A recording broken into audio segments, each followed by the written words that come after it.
máximas autoridades, señoras y señores, como presidente de Nueva Economía Forum, tengo el placer de darles, como siempre, la bienvenida al Foro de la Nueva Comunicación que organizamos gracias al patrocinio y colaboración de Vodafone. Hoy tenemos el placer de inaugurar el curso de este foro, de esta tribuna especializada, con la directora del País, doña Soledad Gallego Díaz, a la que va a presentar el que también fuera director del País, don Joaquín Estefanía. Querido Joaquín, la tribuna es suya.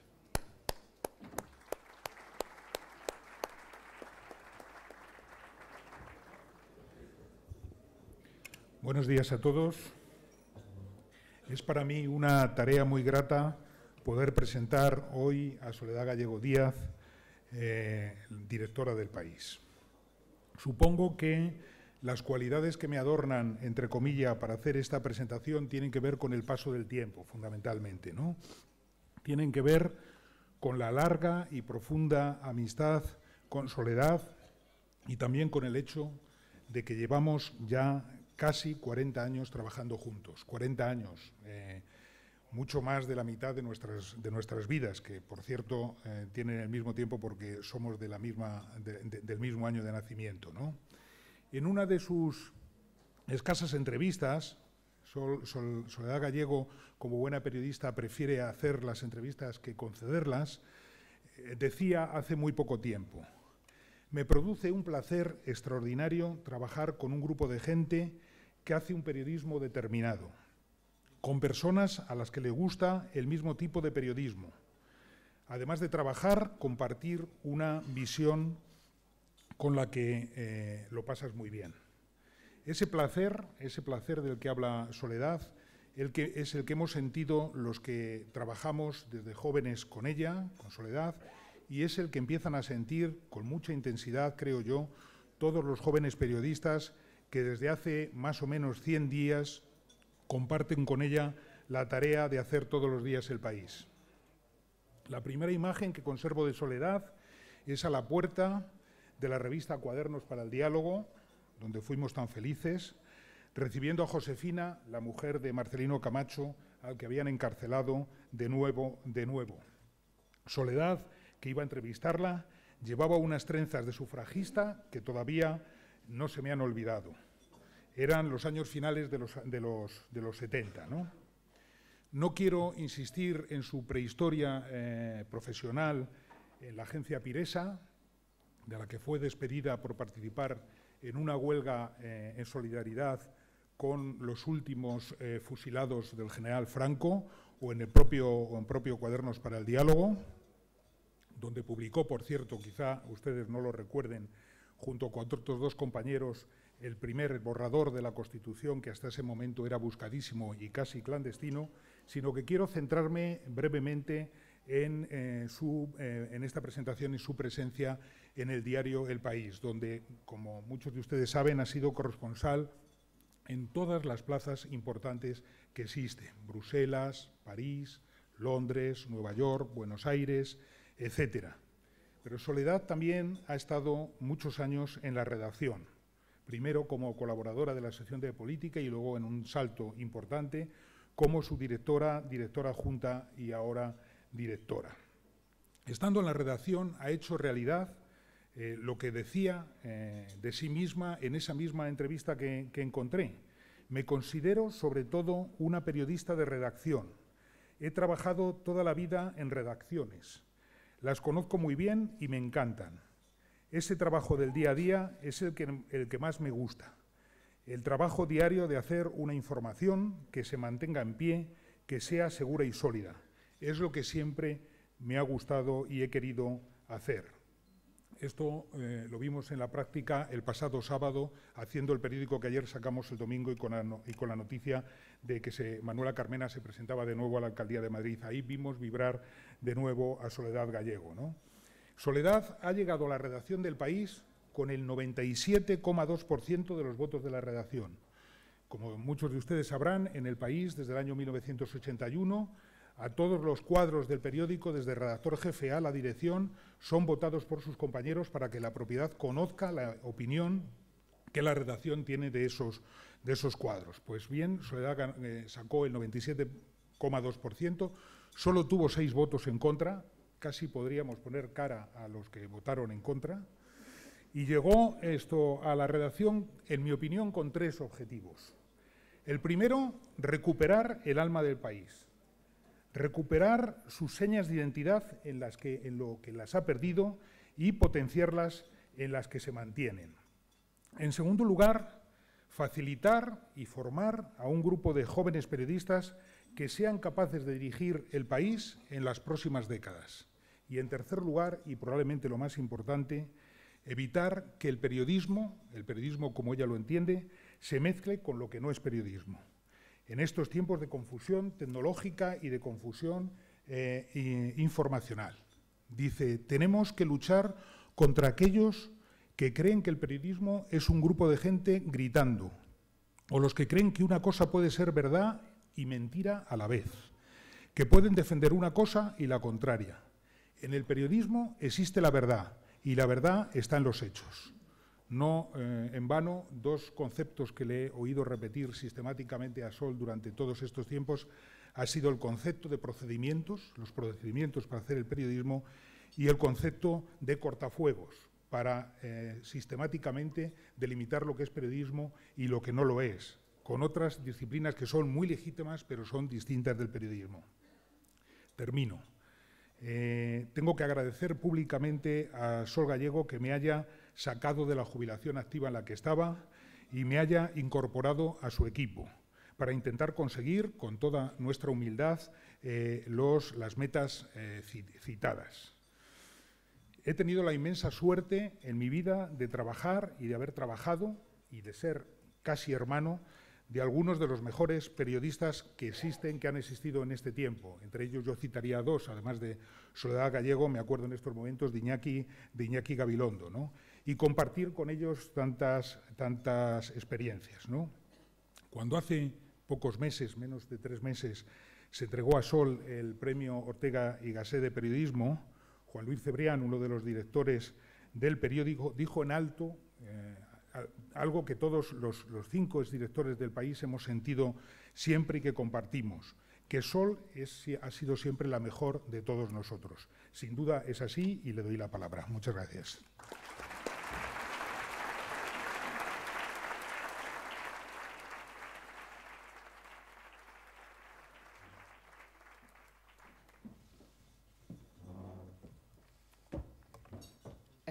Buenos días.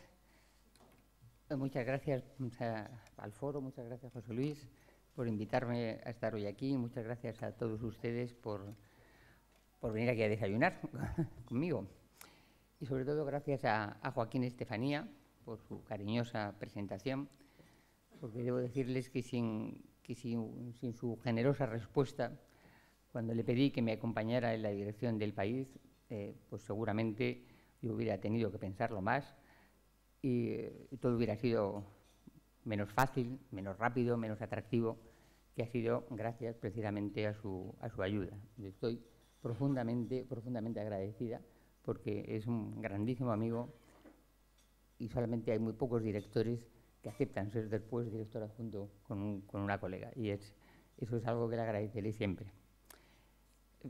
Yo estoy aquí porque me han nombrado directora del país desde hace pues, 2 meses. Pero antes de hablar del país, de los objetivos del equipo que lo dirige, quiero aprovechar que veo aquí a muchísimos periodistas, a muchísimos compañeros de profesión, para decir que tenemos que hablar mucho más entre nosotros. Los periodistas tenemos que discutir más sobre nuestro oficio, tenemos que hablar más sobre lo que nos pasa, tenemos que hablar más sobre lo que sucede en el mundo de los medios de comunicación. Todos los grandes medios de comunicación han sido sometidos en todo el mundo a una enorme transformación que ha sido impulsada por unos cambios tecnológicos que son formidables, pero muchas de esas cosas han ocurrido sin que hubiera el imprescindible debate entre los profesionales del periodismo. Ha sido una especie de tsunami que nos iba arrasando sin que tuviéramos tiempo nosotros de hablar entre nosotros. Hagámoslo, estamos a tiempo.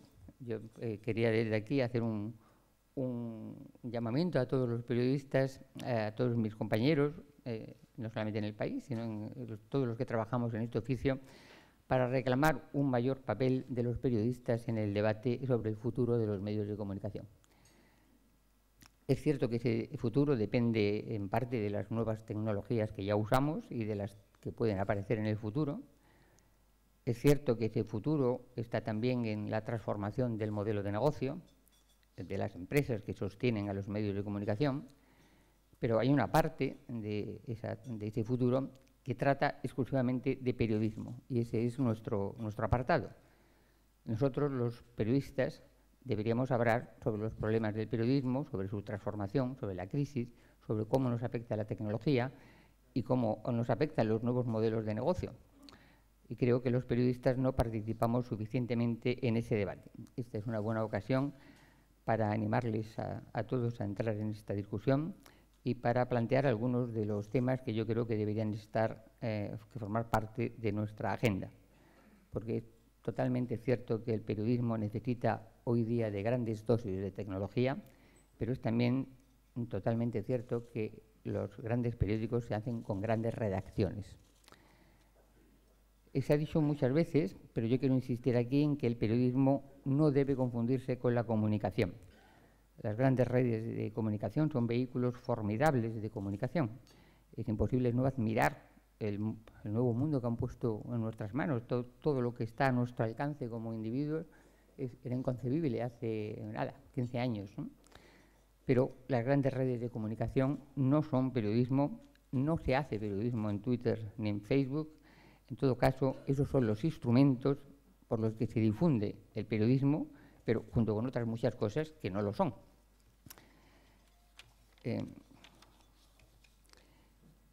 Lo que define al periodismo, lo que define a los medios de comunicación, no es el grado de tecnología que alcanzan, aún siendo extraordinariamente necesaria, sino lo que les define es su cultura profesional, la cultura profesional que tiene cada uno de ellos.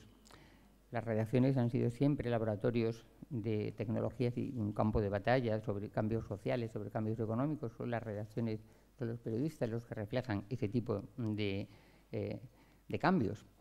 Y las redacciones no van a hundirse por llamarse de una manera o de otra. Lo harán si pierden el respeto a los procedimientos y al sentido de su origen. Los cambios tecnológicos no tienen por qué destruir las identidades profesionales.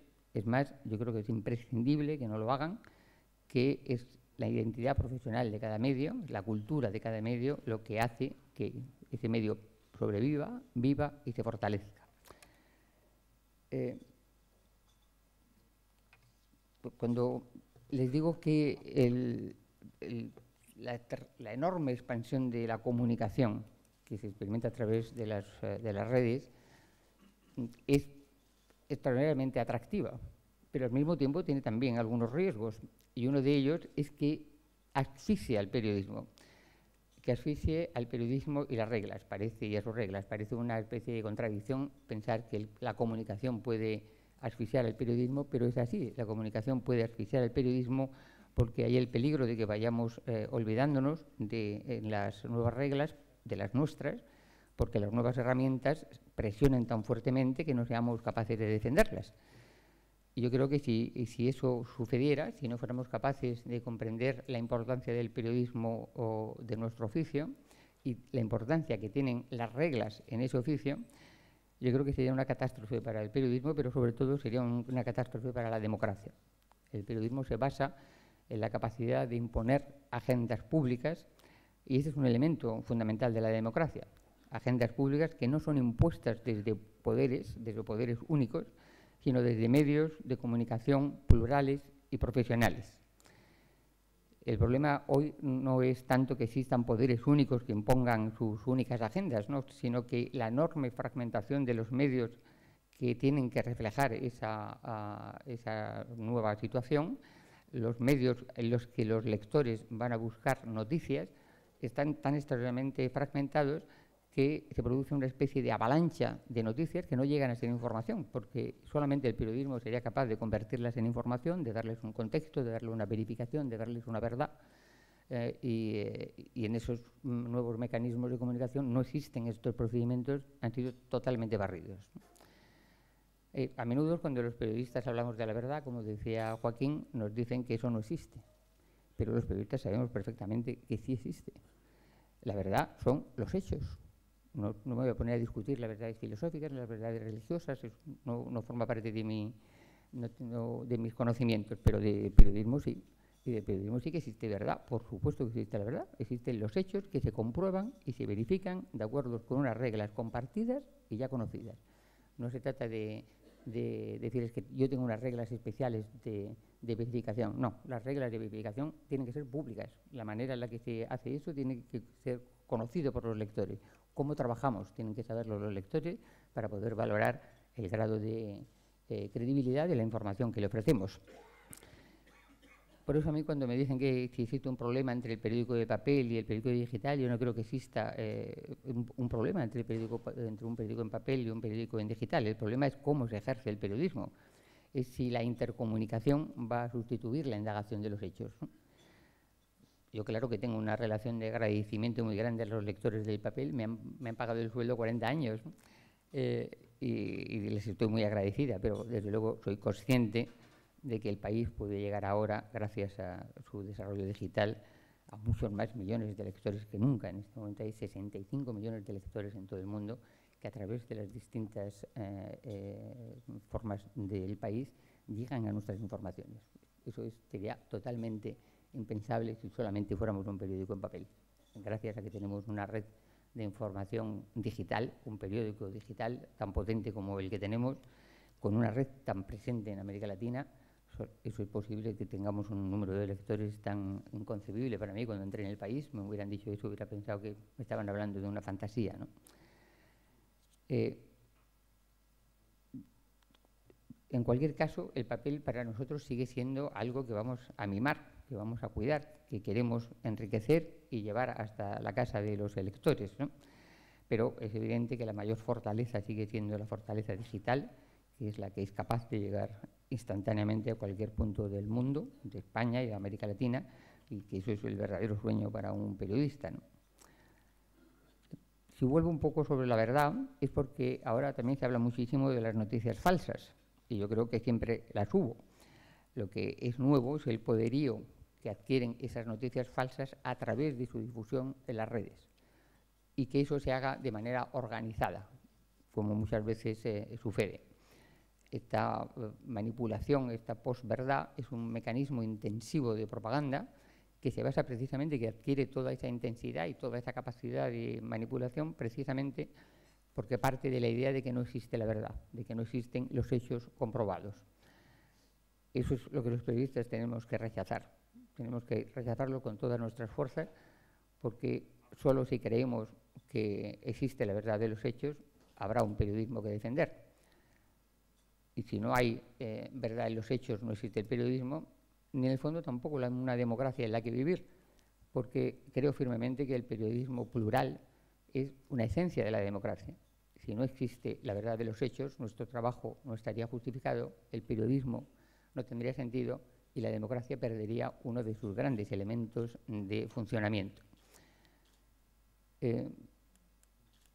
La desconfianza en la profesión de periodista, la desconfianza en el periodismo que se intenta promover y se intenta expandir es, en el fondo, un intento de desconfianza, de que la gente desconfíe también de la democracia. Se desconfía del periodismo como un instrumento de las sociedades para encontrar un debate, un espacio público de debate, y se desconfía también del resultado también de ese debate, que es la democracia.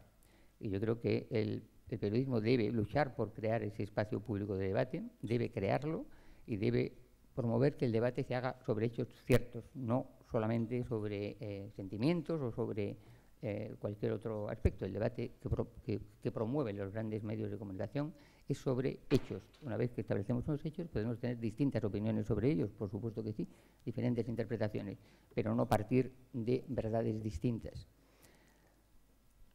Otro de los peligros es el peligro de estar avasallados por las noticias. Los ciudadanos en este momento lo que tienen es un problema no de falta de noticias, al revés. Tienen un problema de que están inundados, avasallados por un flujo continuo y permanente de todos los lados de noticias, ¿no? Uno coge un ascensor en un edificio que tenga más de 5 plantas y como tenga una cinta informativa, cuando llegas al piso 25 ya sabes todo lo que ha pasado, ¿no? Es impresionante estás en un aeropuerto y te están poniendo las noticias. Estás avasallado continuamente por una mezcla de noticia y comunicación que muchas veces es terriblemente engañosa. Y esa es la que hace tan difícil nuestro trabajo, el que seamos capaces de diferenciar y que le expliquemos a los ciudadanos que existe otra manera de trabajar, que es la información, y que esa manera de trabajar exige exigencia, reglas y mucho trabajo. No se hace en 2 minutos. Bueno, esto ya es un tema que muchos de ustedes seguramente ya han pensado en ello, pero yo insisto en que tenemos que seguir hablando porque no hemos conseguido paralizar esto, no hemos conseguido frenar la terrible manipulación informativa que se hace a través de, muchas veces de manera organizada, a través de las grandes redes. Una cosa es que haya políticos que tengan relación más o menos sui generis con la verdad, y otra cosa es que existan redes intencionadas de propaganda y que se utilicen las grandes redes de Facebook y de Twitter para hacer eso. Eso es extraordinariamente peligroso, se está viendo ahora. Hay movimientos en todo el mundo para intentar que los periodistas, que seamos los periodistas los que intentemos hacer frente a esa oleada de manipulación y que lo hagamos de acuerdo con nuestro oficio, con reglas profesionales. Y claro, en este punto me permitirán que les hable del país.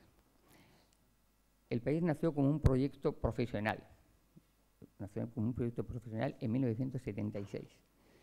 Y queremos continuar siendo un proyecto profesional. Nacimos para hacer periodismo, un periodismo de calidad, y queremos seguir haciendo periodismo de calidad. Esa es nuestra ambición. Esa es la ambición de un grupo muy grande de periodistas y de prácticamente todos los periodistas que han pasado por esa casa. No somos los primeros que llegamos al diario El País con ese mensaje, al revés. Estamos recogiendo una cultura, estamos recogiendo la cultura del país e intentando expandirla para que las nuevas generaciones de periodistas tengan también un punto de referencia en cómo hace periodismo el país. Te puede gustar, más, menos, pero que sepas que hay un medio que hace periodismo de acuerdo con unas reglas, que son profesionales y que pueden ser compartidas por muchos periodistas en el mundo. Nosotros tenemos una enorme vocación de ser el mayor medio de referencia en español en el mundo. En este momento lo somos, porque el país no tiene solamente redacciones en Madrid o en Barcelona. Tenemos una edición en Cataluña, una edición que hace muchísimos años que hacemos una edición en Cataluña y que queremos mantener y que queremos potenciar, porque creemos que está jugando un papel importante en Cataluña, pero también tenemos una redacción en México, pero también tenemos una redacción en São Paulo, pero también tenemos la mayor red de corresponsales que tiene ningún periódico del mundo en América Latina. Tenemos un despliegue en América Latina que si ustedes lo conocieran en detalle quedarían verdaderamente impresionados. Muchas veces no somos lo bastante listos para hacerles llegar el potencial tan enorme que tiene el país en todos los países de lengua castellana y en Brasil, en portugués. Y es una pena porque realmente el esfuerzo que se ha hecho y la capacidad de presencia que tiene el país en América Latina muchas veces se ignora aquí, y nosotros que vivimos con ella estamos encantados de que eso sea así y admirados también de la reacción que se produce en América Latina. Lo vemos porque sabemos a través de la web, sabemos desde dónde entran muchas veces los usuarios de la web, ¿no? Y a veces vemos, pasa algo en cualquier lugar de América Latina y a dónde van buena parte de los lectores de periódicos de ese país al país. Acuden a nuestra web, quieren saber qué pasa en su país leyéndonos a nosotros. Y eso a mí me produce un orgullo enorme porque es consecuencia de un trabajo muy largo, y de muchísimos periodistas que han ido haciendo ese trabajo, ¿no? El país considera la tecnología, nosotros consideramos la tecnología como aliado. No queremos nos parece absurdo plantear que la tecnología puede ser un enemigo nuestro, para nada.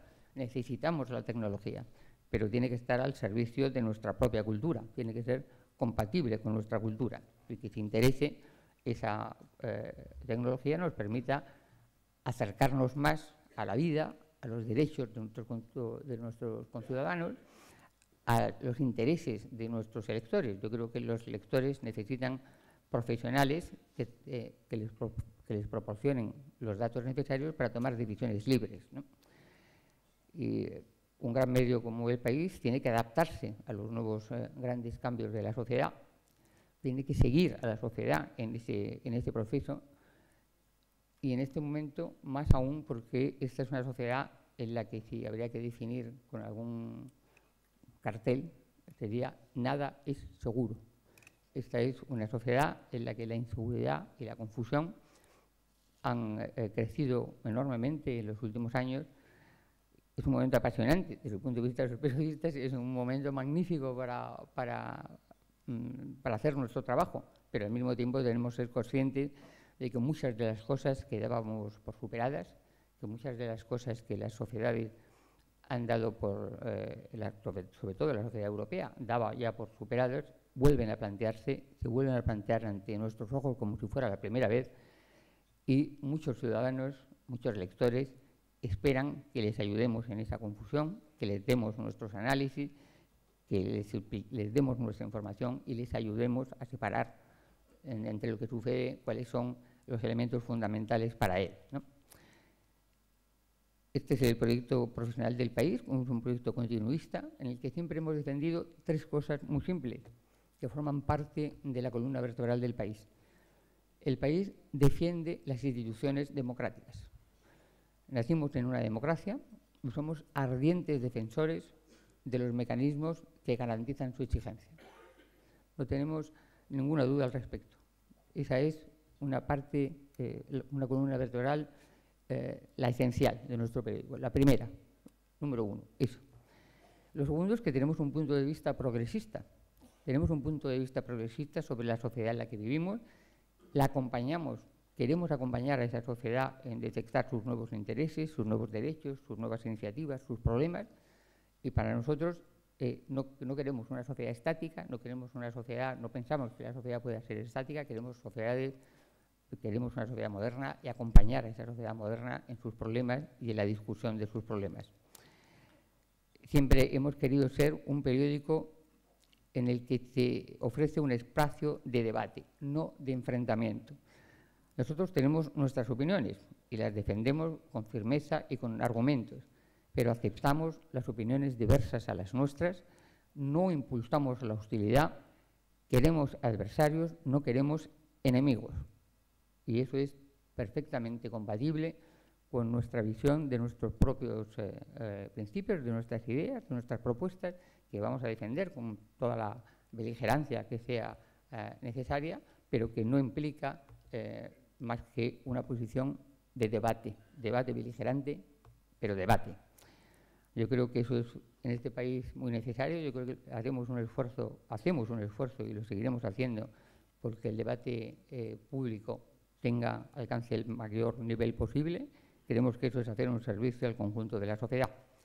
Y por último, el tercer punto del país, ya lo saben ustedes también porque lo he dicho muchas veces, es el libro de estilo. El libro de estilo, que parece una cosa tan poco atractivo, es parte integral también de la columna vertebral del diario El País, porque ahí está exactamente en un libro de estilo que es público, que es notorio, que todo el mundo puede leer si quiere, que lo puede leer en la propia web. Ahí explicamos las reglas por las que funcionamos, las reglas de verificación, las reglas de trabajo por las que toda una redacción de 300 y pico periodistas se compromete a funcionar. Cometemos errores, por supuesto, todos los días. Lo siento mucho, pido disculpas cuando cometemos los errores, pero la ventaja es que sabemos cómo corregirlos. Los cometemos, pero sabemos cómo al día siguiente intentar hacerlo mejor.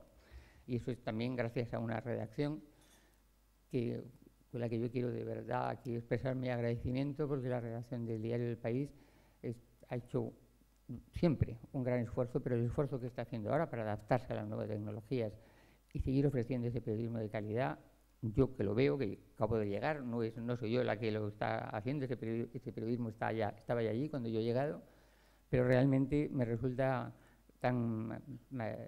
me calienta el corazón ver a los periodistas del País trabajar, sinceramente. Creo que son un grupo de profesionales, algunos de ellos muy jóvenes, pero que son el futuro del diario del País, y no tengo ninguna duda de que ese futuro está garantizado con ellos, ¿no?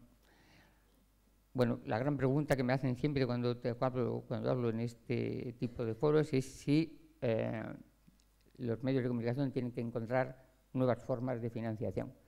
Y yo digo que sí, que el periodismo de calidad es caro y que si la pregunta final es si en algún momento dado los medios de comunicación de calidad tienen que cerrar parte de su información, yo pienso que sí, que eso en el futuro eso tiene que suceder, porque es una manera, no se puede hacer periodismo de calidad sin tener la financiación suficiente para hacerla, pero también les digo que cuando se llegue ese momento intentaremos hacer el periodismo de siempre en España y en América Latina con formatos distintos, digitales, brillantes, asequibles, atractivos.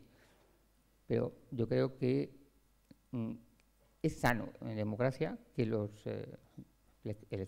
lectores, los usuarios de los periódicos en web, elijan entre los diferentes modelos profesionales que se les presentan y decidan por cuál de ellos pagan. Yo creo que eso es sano y que no será una tragedia, ni muchísimo menos será un gran avance también en el tipo de periodismo que nosotros queremos. Muchísimas gracias.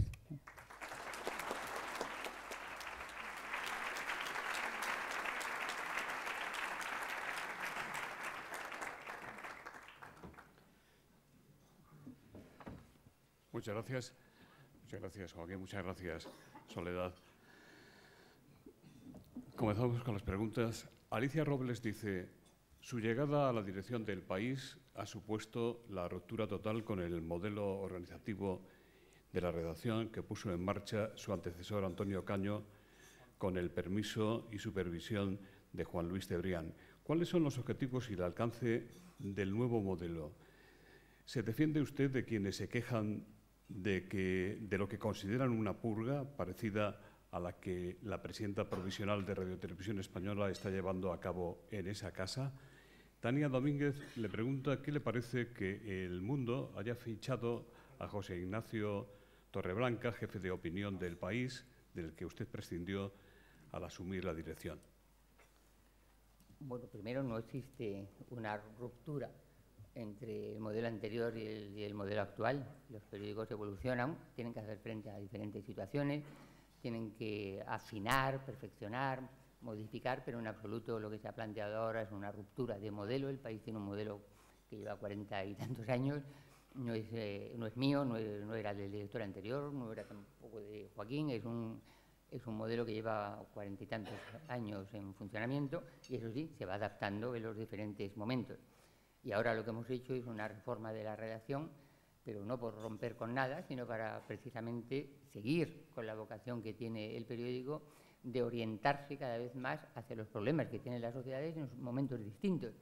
Y en estos momentos creemos que hay que prestar una gran atención a temas que nosotros llamamos de sociedad, temas que tienen que ver con la educación, que antes no habían desaparecido del periódico, ni muchísimo menos, estaban, pero competían con otros. Entonces, al competir esos medios, ese tipo de información con información estrictamente política, muchas veces desaparece el espacio que se dedica, como todos ustedes saben, muchas veces desaparece el espacio que se dedica a los temas sociales. Y nosotros lo que hemos hecho es reservar ese espacio para los temas sociales, de manera que los lectores tengan siempre esa información, y dedicar un grupo de periodistas, un gran grupo de periodistas, a seguir profesionalmente, sistemáticamente esas áreas informativas, ¿no? Hemos hecho también, vamos a ver también un gran esfuerzo en el área económica, pero eso ya le digo que son todos, que no suponen rupturas. No creo que nadie pueda interpretar eso como ruptura. Son desarrollos profesionales para adaptar el periódico a las nuevas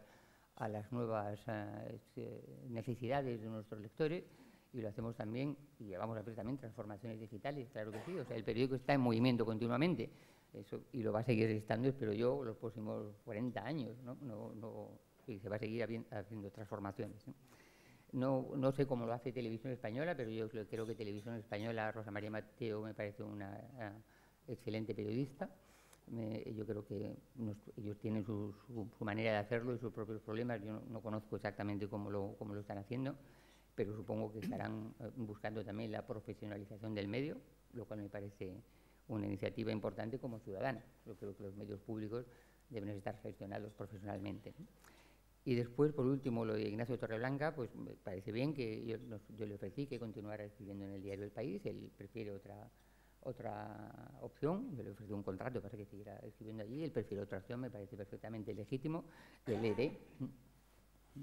Margarita Sáenz Díez dice: El País de Sol Gallego está reconectando con aquellos lectores que en los últimos tiempos se apartaron del periódico. Bueno, nosotros he dicho que tenemos una cultura profesional. Nosotros, el periódico tiene una historia detrás. No hemos nacido ayer. El periódico lleva, desde que se fundó, lo fundó Jesús Polanco, pues y Juan Luis Cebrián. Ese periódico tiene una vida larguísima, ¿no? Entonces, yo no creo que haya que plantearlo de esa manera, ¿no? Para mí es una línea de continuidad del periódico, y el periódico tiene que hacer un esfuerzo por conectar, claro que sí, con todos los sectores de la sociedad. No puede dejar de estar en contacto con los sectores sociales que han estado en contacto siempre con nosotros. Claro que sí, que tenemos que que prestarles atención, por supuesto que debemos prestarles atención. Lectores que han sido nuestros durante 40 años que merecen todo nuestro respeto, por supuesto. Le preguntan también si le inquieta que un fondo buitre sea el principal accionista de Prisa y si cree que en el futuro podría afectar y asfixiar al periódico. También le preguntan sobre el papel de Telefónica y Santander en la línea editorial. El papel de Telefónica y de Santander en la influencia en el periódico. Primero, yo no sé exactamente cómo funciona todos los aspectos de la empresa, pero desde el punto de vista de la dirección del periódico, que es de lo que yo me ocupo, no existe ni la menor presencia ni de Telefónica ni de ningún fondo de ningún tipo en el manejo de la redacción. Eso es absolutamente independiente. Ya sé que mucha gente piensa, bueno, eso siempre se dice, ¿no? Pero es la absoluta, total realidad. No existe la más mínima indicación por parte de la empresa de cómo manejar la redacción. Bueno, jamás me han hecho ninguna indicación. La única indicación es el libro de estilo del periódico, que compartimos, luego no hay ninguna diferencia en eso. La empresa, los diferentes sectores de capital de la empresa participan del mismo proyecto profesional. Nosotros tenemos un proyecto profesional y lo estamos poniendo en marcha con el respaldo de la empresa. Los diferentes sectores de la empresa, no sé de la posición, desde luego, pero ni Telefónica ni Amber, que supongo que es el fondo de inversión al que se referían, no tienen en este momento absolutamente ninguna presencia en el manejo de la redacción, y yo además se lo agradezco mucho porque es fundamental para mi trabajo que sea así. En Carla Samitier, de 20 minutos, le pregunta qué le parece la publicación del artículo anónimo contra Trump en el New York Times. Agustín Llanel dice: El País habría publicado un artículo escrito por un cargo de la Moncloa, pero sin firma, muy crítico con el presidente Pedro Sánchez, como ha hecho The New York Times. Sí, el País lo hubiera publicado, siempre y cuando no se trata de un artículo anónimo, en el sentido de que no se sepa quién lo ha escrito. Obviamente el director de opinión del New York Times sabe que lo ha escrito perfectamente, conoce a esa persona. No se trata de publicar textos anónimos sin saber quién es el autor, por supuesto que no publicaremos nunca en El País, pero eso es una cosa, y otra cosa es un texto de alguien que se sabe perfectamente quién es el autor, que tienes un contacto con él, que te explica por qué no puede firmar esa información. Tú consideras que ese artículo contiene información muy relevante para el conocimiento del funcionamiento político del país, de tu país, y yo creo que el director de opinión del New York Times ha hecho bien en publicarlo. Yo creo que los periódicos no son decisiones fáciles, yo creo que son decisiones que hay que pensárselas, no es cuestión de decir en 10 minutos decido qué hago, no, esas decisiones, si se toman en 10 minutos, se toman mal. Hay que pensarlas, hay que consultarlas, hay que hablarlas entre el equipo de dirección del periódico, pero si yo hubiera formado parte de ese equipo de dirección, yo hubiera aconsejado que se publicara, ¿sí? Miguel Otero, editor del Nacional, dice: día a día Google, Wikipedia, Instagram, Twitter y otros que todavía no han nacido imponen reglas y procedimientos al periodismo. ¿Cómo ve el final de ese camino?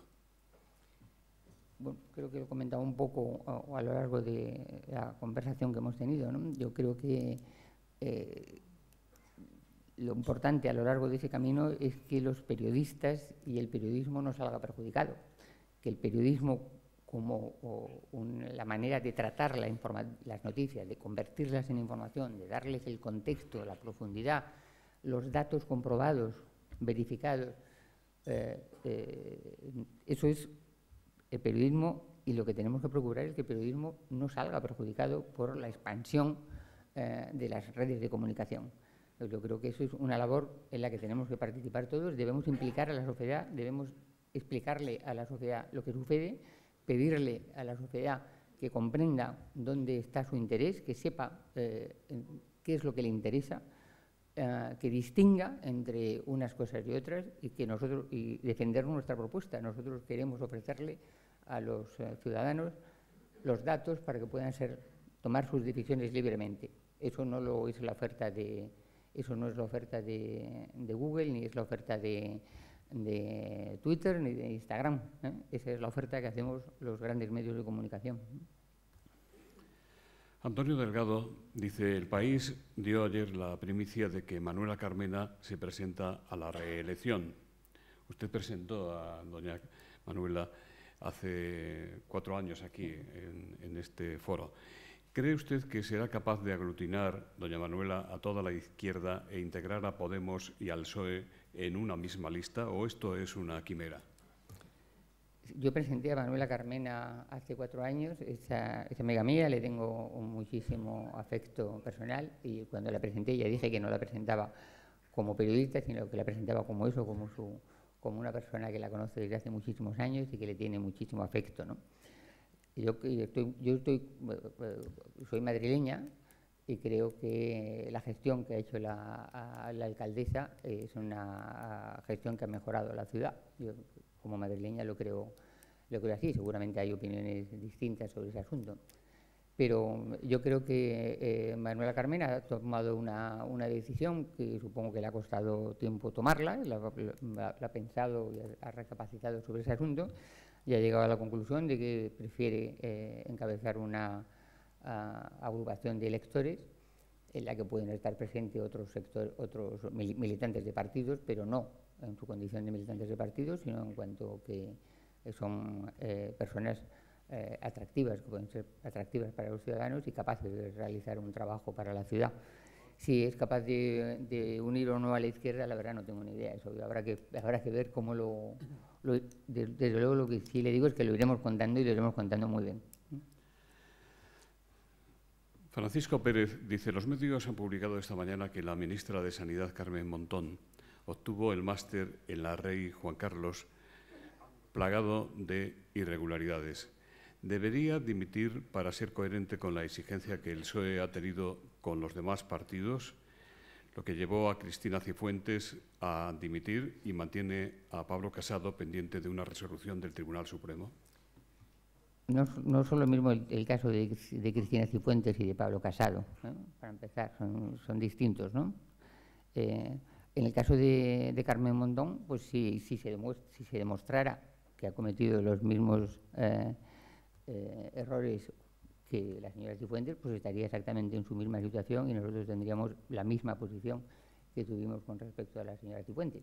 De momento hay que comprobar, ya le digo, verificar los datos, comprobar esos datos, verificarlos, que es nuestro trabajo, y cuando tengamos la comprobación o la verificación de todas esas informaciones, pues tomaremos la posición que sea, que será siempre coherente con lo que hemos dicho antes. No tenemos posiciones distintas para personas distintas. Tenemos respecto a comportamientos políticos, no. Tenemos la misma y defenderemos la misma posición en un caso que en otro, una vez que se comprueben si esos hechos son ciertos o no. Santiago Ornija le pregunta qué valoración hace usted de la situación en Cataluña y del aumento de la tensión que parece inevitable se va a producir en torno a la Diada. ¿Cree que fue un error encarcelar a los líderes independentistas? ¿Es inevitable la independencia de Cataluña? ¿No cree que si esta deriva va a más, si no se aplica de nuevo el artículo 155 de la Constitución? Y Domingo Contreras le pregunta si está cambiando la línea editorial del País en el tema catalán. Vamos a hacer muchas preguntas sobre el tema catalán. Vamos a irlas recordando poco a poco, ¿no? Algunas. Bueno, la posición del País sobre el tema de Cataluña lo ha expresado a lo largo de bastantes editoriales. Nosotros no buscamos enfrentamientos, pero somos beligerantes en defensa de nuestra posición. Y somos beligerantes en nuestra posición con respecto a que las instituciones catalanas tienen que respetar la legalidad y que los políticos catalanes tienen que respetar a las instituciones catalanas.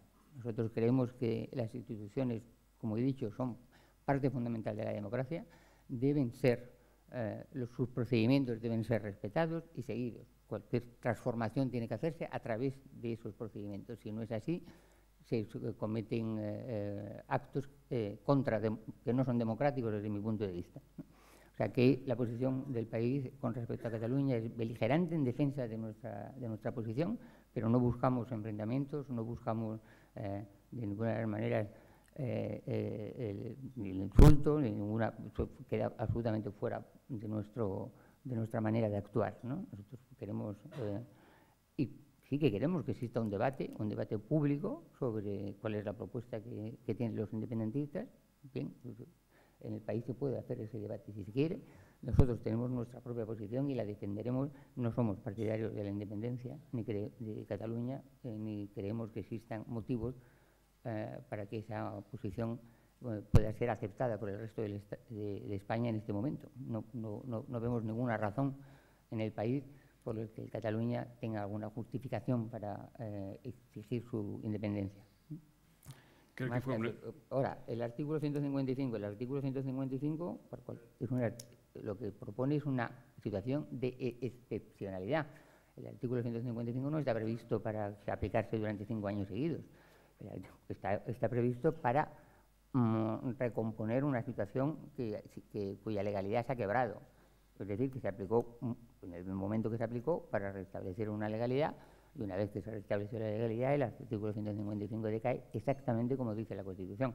No se puede pretender darle al artículo 155 un sentido que no tiene y que jamás ha tenido dentro de la Constitución. Basta leerla, ¿no?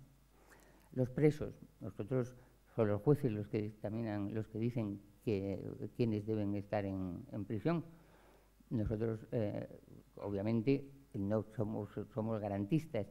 En principio es una de las líneas del periódico. A lo largo de los 40 años del periódico, todo el mundo es consciente que hemos hecho cantidad de editoriales defendiendo a lo largo de todo este tiempo el respeto a las garantías procesales, a las garantías. Somos muy garantistas, y en el caso de los políticos que están presos por sus actividades durante esos incidentes en el proceso en Cataluña, también pedimos que reciban el mismo trato garantista por parte de los derechos procesales. ¿Cree usted que don Pedro Sánchez se verá en algún momento obligado a convocar elecciones anticipadas? Si no consigue gobernar, sí, claro. Si no consigue tener un presupuesto, si no consigue que el Parlamento funcione y tenga una actividad legislativa, supongo que estaría obligado a convocar elecciones, sí. Francisco Muro de Íscar dice: ¿sigue habiendo un techo de cristal para la mujer, para las mujeres en el periodismo, a pesar de que una mujer dirija el país?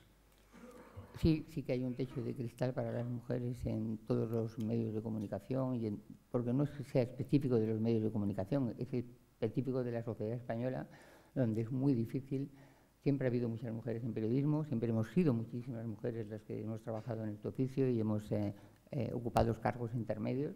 Muchísimas mujeres son redactoras, jefes de sección, hacen información deportiva, de información económica, información de todo tipo, pero luego es mucho más difícil conseguir su presencia en altos cargos de dirección y es mucho más difícil, sobre todo, que tengan presencia en las áreas de opinión, que es lo que yo siempre me ha parecido más inquietante, la ausencia de mujeres en el área de opinión, y es lo que en el país también vamos a hacer un esfuerzo para que las mujeres tengan una presencia más activa, expresando sus opiniones y que encuentren en el país un espacio donde poder debatir exactamente igual que sus compañeros varones. Roberto Parrilla dice, ¿cree usted que los periódicos como El País deberían cesar en su bloqueo a Google porque impedir la agregación de contenidos es como pegarse un tiro en los pies? El debate sobre cuál es la posición de los medios de comunicación respecto a Google es un debate complicado, porque tiene ventajas y tiene inconvenientes, ¿no? Pero yo creo que hay que discutirlo, porque la posición de Google no es, puede perjudicar mucho a los medios de comunicación y que es necesario llegar a acuerdos. Tenemos que llegar a acuerdos.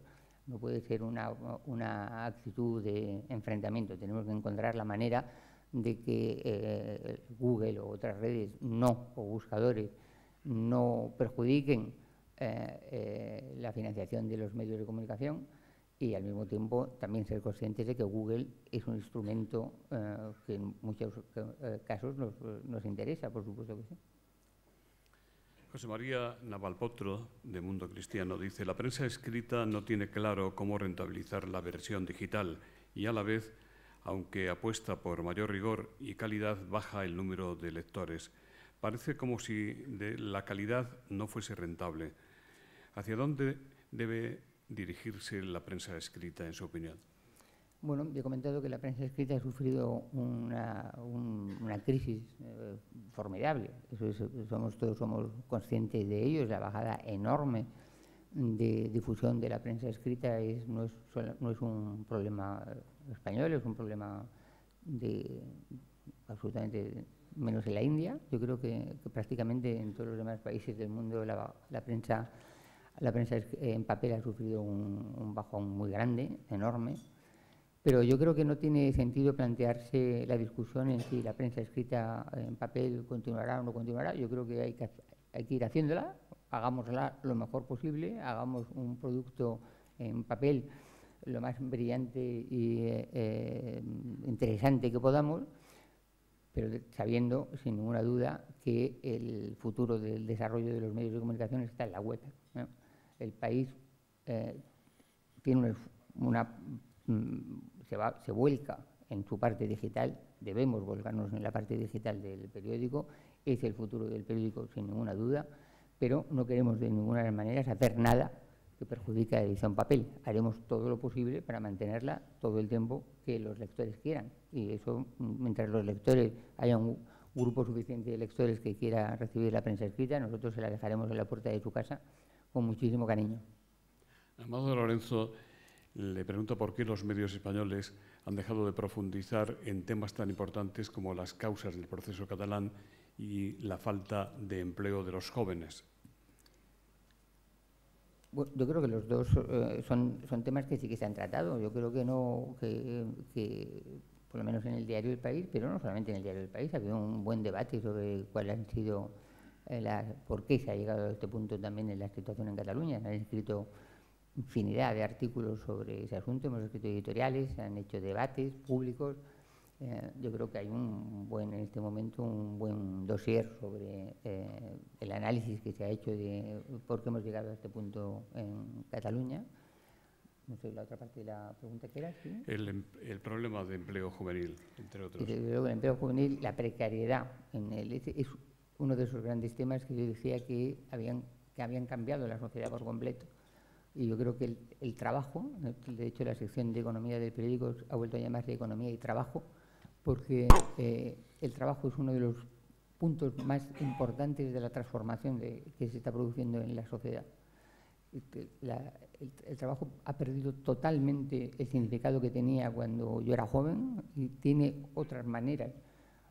Y es tan evidente ese cambio, tan poderoso y tiene unas consecuencias tan grandes en la configuración de las sociedades, que yo creo que tenemos que prestarle muchísima atención, porque los jóvenes están haciendo frente a una situación muy injusta, ¿eh? O sea, son los que están padeciendo más la crisis económica, y deberíamos prestarles muchísima más atención de la que le prestamos, ¿no? Intentaremos prestarles atención en el periódico con muchísima dedicación. O sea, vamos a ser insistentes, metódicos, vamos a estar sistemáticamente siguiendo ese tema del trabajo de los jóvenes, porque es una de las grandes preocupaciones del grupo profesional que integra el país, ¿eh?